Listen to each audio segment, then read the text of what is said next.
Hey guys and welcome back to my channel जहां आपको मिलता है सिर्फ और सिर्फ एंटरटेनमेंट। और आज मैं लाया हूँ डेथ ऑफ डॉक्टर स्ट्रेंज की स्टोरी लाइन। और आज हम इस स्टोरी लाइन का पहला इशू देखेंगे जिसमें हम जानेंगे कि आखिर ऐसा क्या हुआ कि डॉक्टर स्ट्रेंज की मौत हुई और इस मौत के पीछे कौन कौन है और साथ ही आगे क्या होगा जब सॉर्सरर की मौत हो जाएगी।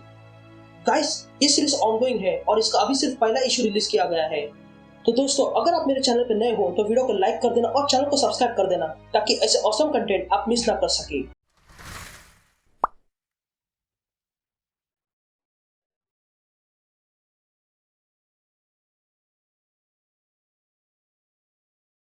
दोस्तों आज का एपिसोड 2 चैप्टरों में है और अब शुरू होता है पहला चैप्टर।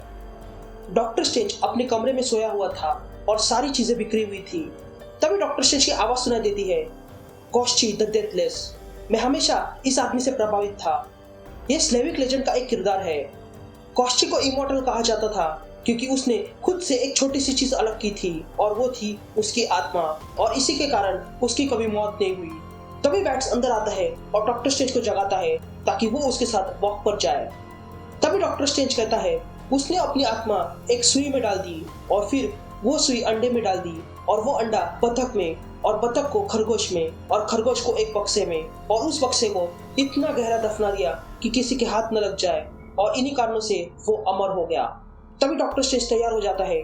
तभी वॉन्ग स्ट्रेंज से पूछता है कि क्या वॉक पर जाने से पहले नाश्ता करोगे, लेकिन डॉक्टर स्ट्रेंज सिर्फ कॉफी मांगता है और डॉक्टर स्ट्रेंज वहां से निकलता है। तभी स्ट्रेंज कहने लगता है, मैं जब बच्चा था तब मैंने ये कहानी सुनी थी और इससे मैं जुड़ गया था। ये कहानी एक खत्म हुए सर्जन की है जिसका एक्सीडेंट हुआ और सब कुछ खत्म हो गया, लेकिन मेरे और कोस्ची में एक बात सेम है और वो है मौत को चकमा देना। तभी हम देखते हैं कि स्ट्रेंज बैट्स के साथ बाहर वॉक पे निकला था। फिर थोड़ी देर बाद डॉक्टर स्ट्रेंज अपनी बैल्कनी में खड़ा था। तभी वो देखता है कि पास में एक ब्लास्ट हो जाता है। ये देखते ही वो तुरंत वहां की ओर निकलता है।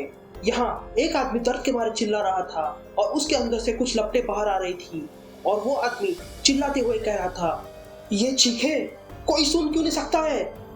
लेकिन उसकी चीखें कोई सुन नहीं पा रहा था और वहां खड़े पुलिस उस आदमी को शांत रहने के लिए कहते हैं। लेकिन तभी वहां पर डॉक्टर स्ट्रेंज आ जाता है और उन पुलिस वालों को रोकने के लिए कहता है और कहता है कि इस आदमी को बुलेट की नहीं बल्कि इलाज की जरूरत है और मैं एक डॉक्टर हूँ। तभी डॉक्टर स्ट्रेंज अपनी पावर्स यूज करके जानने लगता है कि उस आदमी के साथ क्या हुआ था। तभी वो आदमी फिर से चिल्लाने लगता है, वो मर रहा है, क्या तुम्हें उनकी चीखें सुनाई नहीं देती। तभी डॉक्टर स्ट्रेंज उस आदमी के पास आता है और कहता है, मिस्टर प्लॉटनिक, यही नाम है ना तुम्हारा, मुझे तुम्हारी मदद करने दो। तभी वो आदमी मुड़ता है और कहता है, मैं सिर्फ ताकत चाहता था, बस थोड़ी सी ताकत, ताकि सब लोग मुझे सीरियसली ले सके। तभी डॉक्टर स्ट्रेंज कहता है, तुम कहां तक पहुंचे थे इस ताकत को पाने में। जिस पर मिस्टर प्लॉटनिक कहता है, 2 सवाल लेकिन एक जवाब, सिनिबस। तभी डॉक्टर स्ट्रेंज कहता है, तुमने खुद को 7 सन्स ऑफ सिनिबस से जोड़ा था। मुझे कुछ समझ में नहीं आ रहा है। ये डायमेंशन मरते जा रहा है और तुम्हारा उसके साथ कनेक्शन जुड़ा हुआ है, जिसके कारण वहां जो भी हो रहा है वो तुम्हें भी महसूस हो रहा है। लेकिन इसका एक इलाज है, मुझे तुम्हारा कनेक्शन तोड़ना होगा।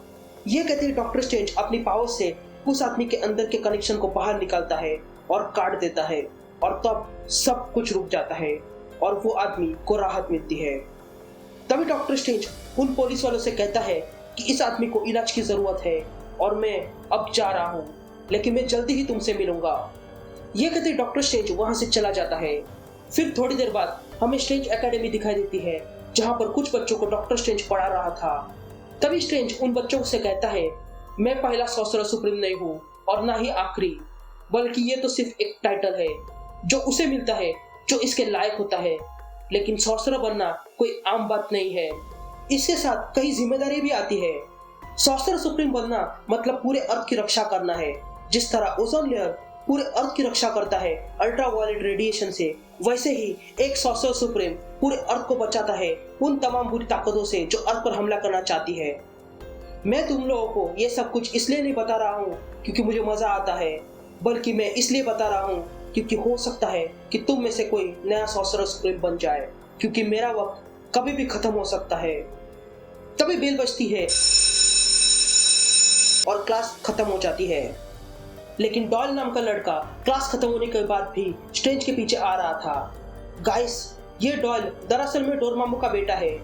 तभी डॉयल डॉक्टर स्ट्रेंज से कहता है, डॉक्टर, कुछ अजीब सा हो रहा है, क्या आपने मेरे पिताजी के बारे में कुछ सुना है? स्ट्रेंज कहता है, कुछ अजीब सा मतलब? तभी डॉयल कहता है, मैं वहां से जुड़ा था और वहां पे कुछ अजीब सा हो रहा है। लेकिन तभी डॉक्टर स्ट्रेंज को कोई बुलाता है। फिर हम देखते हैं कि डॉक्टर स्ट्रेंज मैजिक के साथ मिलकर कुछ डेमन से लड़ रहा था। तभी डॉक्टर स्ट्रेंज सोचने लगता है कि ये डेमन्स अचानक से स्कूल में कहां से आ गए। तभी वो डेमन्स कुछ कहने लगते हैं। तभी डॉक्टर स्ट्रेंज उन डेमन्स को साफ साफ कहने के लिए कहता है, जिस पर वो डेमन कहता है कि सारे डेमन्स छोटे छोटे बच्चों की आत्माओं पर अपनी भूख मिटाते हैं। लेकिन तभी मैजिक बीच में आकर उन डेमन्स को मार डालती है और फिर स्ट्रेंज और मैजिक दोनों मिलकर अपने जादू से उन डेमन्स को वही भेज देते हैं जहां से वो आए थे।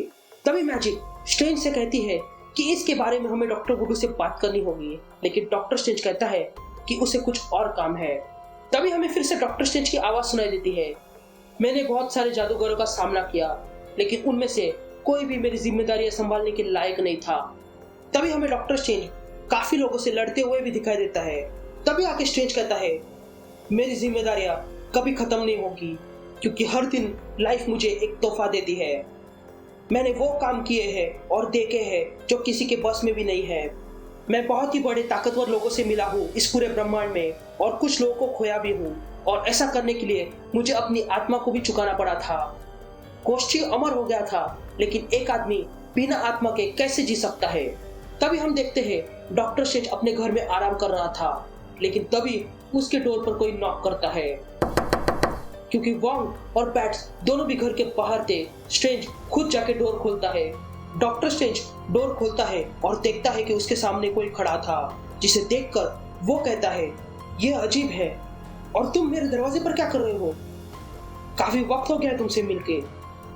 लेकिन तभी हमें किसी के सिर्फ दांत दिखाई देते हैं, और तब वहां पर बहुत बड़ा उजाला हो जाता है, और तब हमें स्ट्रेंज की आवाज सुनाई देती है, ये अच्छी बात है कि मेरे दोस्त यहाँ नहीं है, वरना वे लोग मेरी मदद नहीं कर सकते थे, क्योंकि ये उनकी समझ के बाहर का है। ये ताकत बहुत ही ज्यादा है, लेकिन इस ताकत से मैं वाकिफ हूँ, लेकिन ये ताकत कभी एग्जिस्ट ही नहीं करनी चाहिए थी। मैं चाहता हूँ कि मेरे दोस्त यहाँ हो, लेकिन आज मैं खुद गर्ज हो गया हूँ और मैं अकेला नहीं मरना चाहता हूँ। तभी हम देखते हैं कि डॉक्टर स्ट्रेंज अपनी पूरी ताकत लगाकर उस पावर के साथ लड़ने लगता है, लेकिन अंत में वो पावर स्ट्रेंज पर भारी पड़ने लगती है, और तब वो शख्स अपना चाकू निकालता है, जिसे देखकर स्ट्रेंज कहता है, कम ऑन, मार डालो मुझे, लेकिन याद रखना ये सब कुछ इस तरह खत्म नहीं होगा। ये कहते ही यहाँ पर इस कहानी का चैप्टर 1 खत्म हो जाता है और अब शुरू होता है चैप्टर 2। वॉन्ग, बैट्स, डॉक्टर वुडू और मैजिक को अंदेशा हो जाता है कि डॉक्टर स्ट्रेंज के साथ कुछ गलत हुआ है, तो वहीं थॉर भी कुछ महसूस करता है, और यहाँ पर मिस्टर फैंटास्टिक को भी कुछ अलग सी रीडिंग्स मिलने लगती है। तभी वॉन्ग, बैट्स और डॉक्टर वुडू स्ट्रेंज के घर आ जाते हैं और देखते हैं कि किसी ने डॉक्टर स्ट्रेंज के सीने में चाकू घुसाकर उसकी हत्या कर दी है। स्ट्रेंज की मौत से वॉन्ग बहुत दुखी था। तभी बैट्स वॉन्ग से कहता है, स्ट्रेंज अब जा चुका है। तभी ज़ेल्मा नाम की लड़की, जो वहाँ की लाइब्रेरियन है और कभी स्ट्रेंज ने उसे बचाया था, वो डॉक्टर वुडू से पूछती है कि क्या वो स्ट्रेंज की आत्मा से कांटेक्ट कर सकता है। लेकिन तभी डॉक्टर वुडू का ध्यान डोर की तरफ जाता है, जहां से कोई वहां पर आया था, जिसे देखकर डॉक्टर वुडू गुस्सा हो जाता है। तभी हम देखते हैं कि वहां पर मोर्डो और कैसिलियस आ गए थे। तभी मोर्डो कहता है कि कौन है वो जिसने स्ट्रेंज को मारने की हिम्मत की, क्योंकि स्ट्रेंज को मारने का हक सिर्फ मेरा है। तभी वॉन्ग गुस्से में आकर मोर्डो पर अटैक करता है, लेकिन डॉक्टर वुडू उसे रोक लेता है। तभी ज़ेल्मा एवेंजर्स कार्ड निकालती है और एवेंजर्स को कांटेक्ट करती है कि यहाँ पर बहुत बड़ी मुसीबत आई है। लेकिन तभी वहां से कैप्टन अमेरिका कांटेक्ट करते हैं और कहते हैं कि उन्हें स्ट्रेंज की जरूरत है, क्योंकि यहाँ पर कुछ बहुत बड़ी गड़बड़ हो रही है। और तब ज़ेल्मा देखती है कि जो कवच अर्थ के ऊपर लगाया हुआ था वो टूट चुका है, और पर्पल डायमेंशन यहाँ आ चुके हैं, और 6th डायमेंशन भी। यहाँ पर वॉन्ग और कैसिलियस आपस में झगड़ा कर रहे थे, तो वही ज़ेल्मा ये सब कुछ देखकर हैरान थी। तो वही डॉक्टर वुडू वॉन्ग को शांत करवा रहा था, लेकिन तभी वहां के डोर के पास बहुत बड़ा उजाला हो जाता है, और ये देखकर वहां खड़े सारे लोग शांत हो जाते हैं। और तब वहां पर कोई आने लगता है। तभी डॉक्टर स्ट्रेंज कहता है, कोस्ची द डेथलेस, जिसने अपनी आत्मा को छुपा कर रखा था ताकि वो अनंत काल तक जी सके, और ऐसा ही स्टंट मैंने भी किया है। और तब हम देखते हैं कि वो शख्स जो अंदर आ रहा था वो कोई और नहीं बल्कि डॉक्टर स्ट्रेंज था, जो अपने क्लासिक सूट में वहां आ चुका था और कहता है, अगर मैं आजाद हो गया हूं तो पक्का बहुत बड़ी मुसीबत आई हुई है और हमारे पास वक्त नहीं है, तो बताओ मुझे ये साल कौन सा है।